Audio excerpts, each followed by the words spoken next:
Thanks for joining us. This will be our last of our Advent devotionals. You'll see the third candle is lit, and that odd color usually means this is a time of joy and celebration. So today we want to celebrate the gift of music. After all, what would Christmas be without music?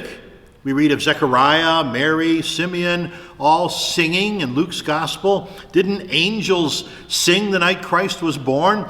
Okay, well, it doesn't really say they were singing, but it sounds a whole lot like singing to me. Music is a wonderful gift.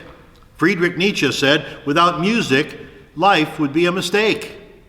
Martin Luther wrote, I truly desire that all Christians would love and regard as worthy the lovely gift of music, which is a precious, worthy, and costly treasure given to mankind by God.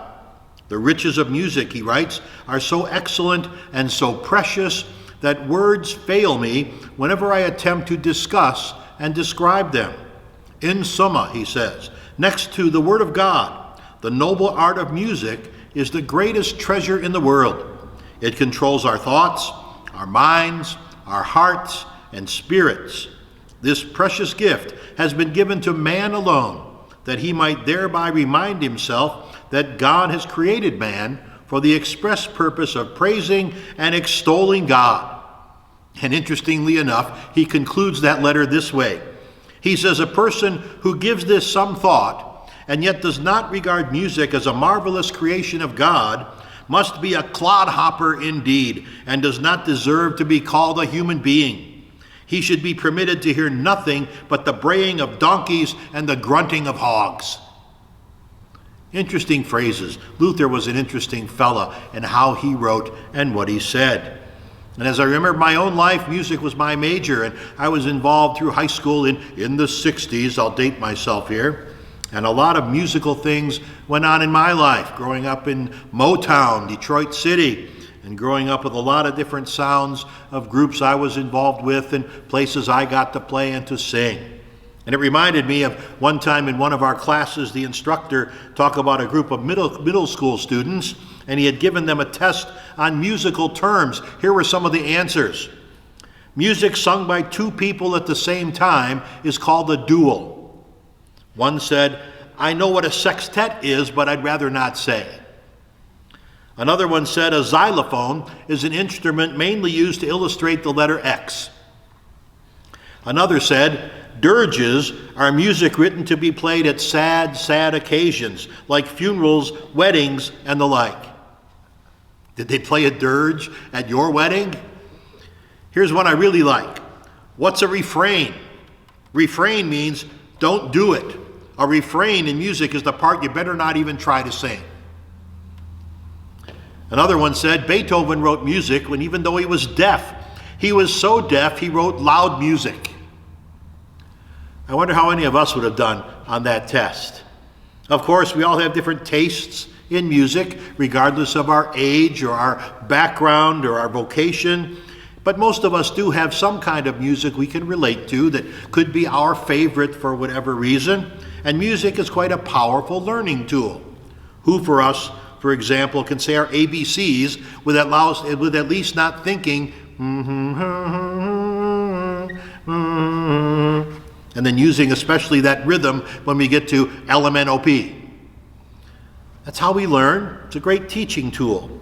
So this third Sunday of Advent, as we light this different colored candle, it's a day of singing. We light this odd colored candle as a minor break in joy in a penitential season. It's a preview of coming attractions sort of thing. So our voice from the edge this week is the prophet Zephaniah. And he presents some interesting views. While he begins his book with doom and gloom, the section of our focus this week begins like this. Sing, O daughter of Zion. Shout aloud, O Israel. Be glad and rejoice with all your heart, O daughter of Jerusalem. The Lord, the King of Israel, is with you. Never again will you fear any harm. So this third week is a time of singing. The Lord, the King of Israel, is with us. Sing, O daughter of Zion. Shout aloud, O Israel. Be glad and rejoice with all your heart, he says. In that same chapter, he says something even more interesting. Listen to this part. The Lord your God is with you. He is mighty to save. He will take great delight in you. He will quiet you with his love. He will rejoice over you with singing. Did you get that? God takes so much delight in us that God sings over us. I can visualize a mother kind of hovering over the crib of her young baby and maybe singing softly to them as they're putting them to sleep. Can you imagine God singing over us? Can you hear God singing? Some people believe, others merely hope. Still, that's the testimony of Zephaniah. God sings over us. There's a carol that comes to mind when I think of God singing. It's a carol that was written in 1962, just over 60 years ago. It's a little carol, Do You Hear What I Hear? And it begins like this. Said the night wind to the little lamb, Do you see what I see? And the story of the song is very simple. It begins with the night wind, and the night wind sees what Christmas is all about. So the night wind tells the little lamb. And then the little lamb sees what Christmas is all about and goes to the shepherd boy. And the little shepherd boy sees the meaning of Christmas. He goes to the mighty king, and he says to the mighty king, Do you know what I know? And then the mighty king says to everyone, everywhere, in a voice of proclamation, Listen to what I say. And the king makes this announcement to his kingdom. A child will bring you goodness and light. Do you see what I see?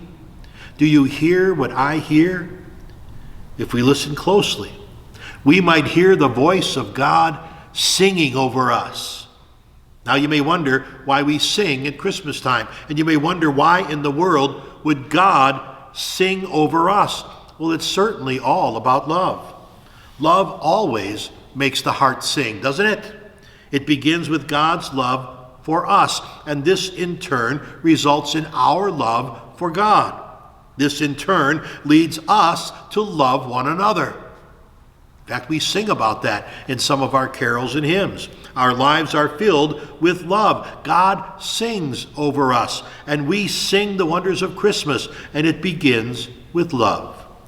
And it reaches its climax in a manger in Bethlehem. One more week as we light one more candle, and we're in front of that manger in Bethlehem. Here's what happened in that manger. God took on human flesh. God came and dwelled with us. Very few recognized him, but God was there in a lowly stable, reconciling the world to himself.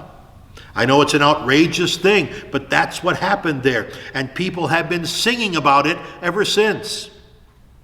David Devine wrote in the Washington Post an interesting story. It was about a youngish white man in jeans, long-sleeved t-shirt, baseball cap.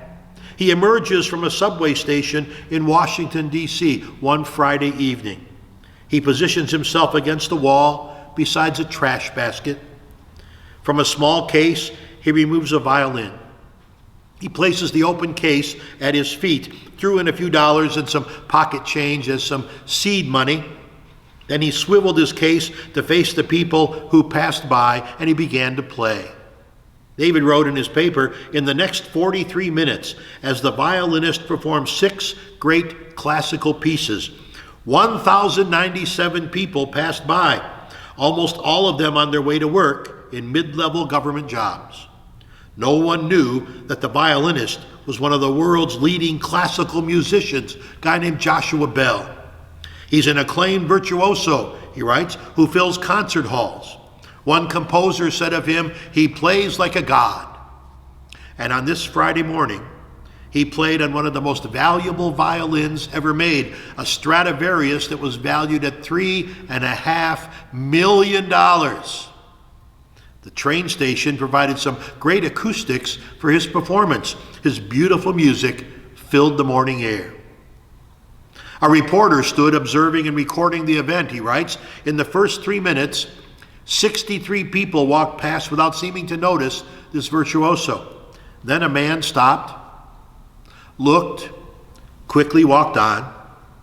Across the 45 minutes that he kept playing, 7 people stopped to listen for at least a minute. 27 people gave money. Usually in concert, he's getting paid $1,000 a minute. Today, in total, he got $32.17. At the end of each piece, there was no applause, just some silent indifference. The master musician was ignored. People walked past musical glory without giving it a second chance.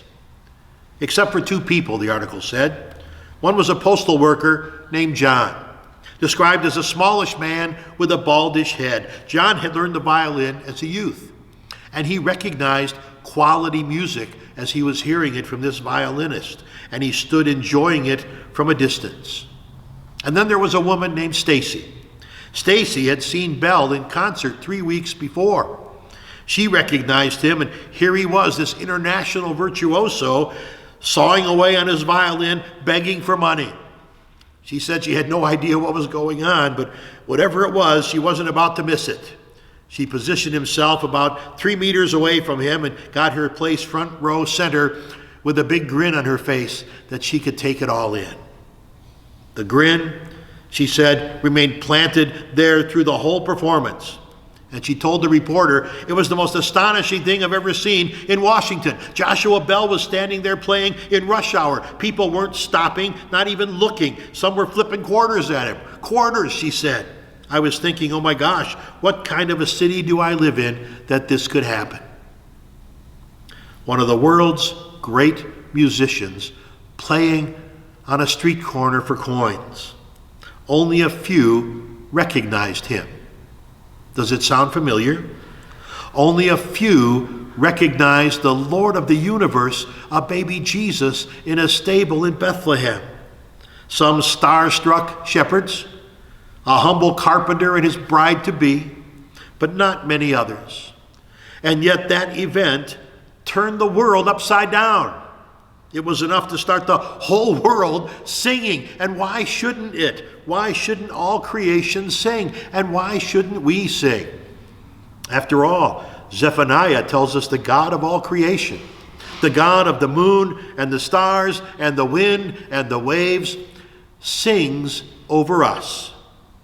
Can you hear it? Listen closely. It's the song of everlasting love and hope and peace and joy. It's the song of Jesus Christ. It's the simplicity of music. Zephaniah closes by saying, at that time I will gather you. At that time I will bring you home. I will give you honor and praise among all the peoples of the earth when I restore your fortunes before your very eyes. So may we all rejoice that we have a God who sings over us and celebrate his goodness and grace this day and all days for Jesus' sake. Amen.